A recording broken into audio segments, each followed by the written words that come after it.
McCormick. Thank you, Senator. Seniors in Pennsylvania are hurting. Thanks to the reckless spending, including $5 trillion of new spending under President Biden, they've had to deal with runaway inflation. They've seen purchasing power of fixed income evaporate because of bad policy decisions here in Washington, and they've seen the value of their retirement accounts after inflation decreased by almost 10% in the last 4 years. And the cost of elder care, of course, just keeps going up. So prices are up, savings are down, and this can't continue. So thankfully, we're turning the corner and building an economy that works for all Americans, including 2.5 million seniors in Pennsylvania. This starts with reining in federal spending. The federal deficit is now equal to 7% of GDP. Debt is over 120% of GDP. We now spend more on interest on the debt than we do in national defense. At the same time, I think everybody on this committee agrees that we must protect the critical benefits seniors have earned, such as Social Security and Medicare. So we have a difficult question to wrestle with. How do we bring down spending while protecting these critical programs that Americans have paid for and rely on? So with that context in mind, Mr. Ferry, I'd like to start with you as your testimony focused on this very question. What are our best options or low-hanging fruit for reducing the federal deficit while protecting critical programs our seniors rely on?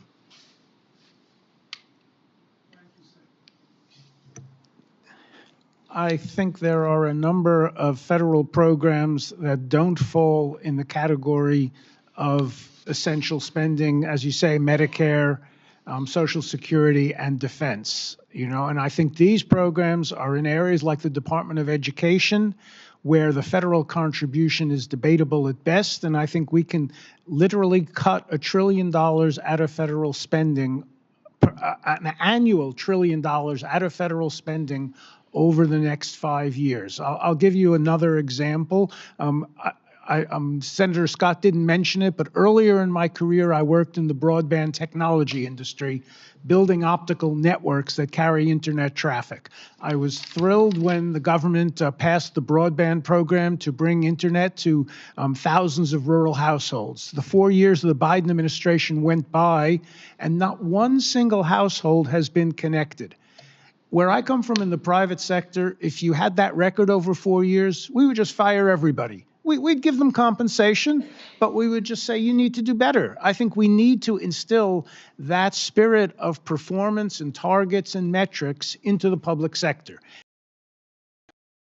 5 times the reward, which means, as I say, we can cut spending by $1 trillion a year without touching Medicaid, without Medicare, without touching Social Security, and without touching defense. And although defense is, to be honest, an area where for the $800 billion we spend, we are not getting good value for money. So I don't know that we need to cut it radically. What we need to do is to bring in smaller, more aggressive, more entrepreneurial companies to compete with some of the defense primes. And I think we actually could see our way to reducing defense, but getting better defense worldwide that way. Thank you. And I couldn't agree more on the accountability and focused on outcomes within our government. That's what President Trump, I think, is leading the charge on, and it's got a lot of support here on this committee. Mr. Antoni, let's discuss how the last 4 years have impacted seniors' retirement portfolios. You've been very critical of the Federal Reserve's response to inflation, as have I. Can you walk us through the impacts of Fed policy on 401k accounts? I hear this all the time from seniors in Pennsylvania, and pension plans in general. And how and what can seniors do to protect their retirement accounts from rapidly losing value as they have over the last 4 years? Well, thank you, Senator. It's a pleasure to see a fellow Pennsylvanian, by the way. Unfortunately, what the Federal Reserve did to accommodate the spendthrift policies out of D.C. was, again, literally just create trillions of dollars out of nothing. And to ease the cost of financing all of the borrowing from the Treasury, they pushed interest rates down to zero. So at the same time, all of this debt was being issued. It was being issued at near zero interest rates, and therefore all of the securities that were being issued that used that were essentially the financial derivatives that had these low interest-bearing assets as their underlying asset.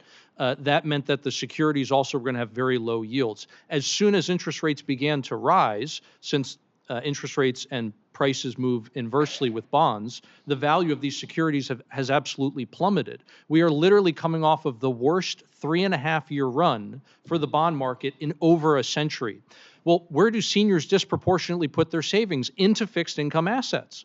And so they have taken just an absolute wash on their retirement accounts. The average 401k alone, as you pointed out, lost almost 10% of its inflation-adjusted value under the Biden administration. And for seniors, it has been even worse than the average because of that portfolio allocation. Yeah. To answer your question in terms of how can they protect themselves, unfortunately, when it comes to inflation, it's a hidden tax. Like any tax, there's not really a good way to protect yourself aside from simply spend all your money. If you don't have any money, then the government can't take any of it away through inflation. Unfortunately, that's obviously not a very desirable outcome either, though. So really, the best way to protect themselves, I would say, with all due respect, is to vote in politicians who will prevent that kind of overspending and therefore prevent the inflation in the first place.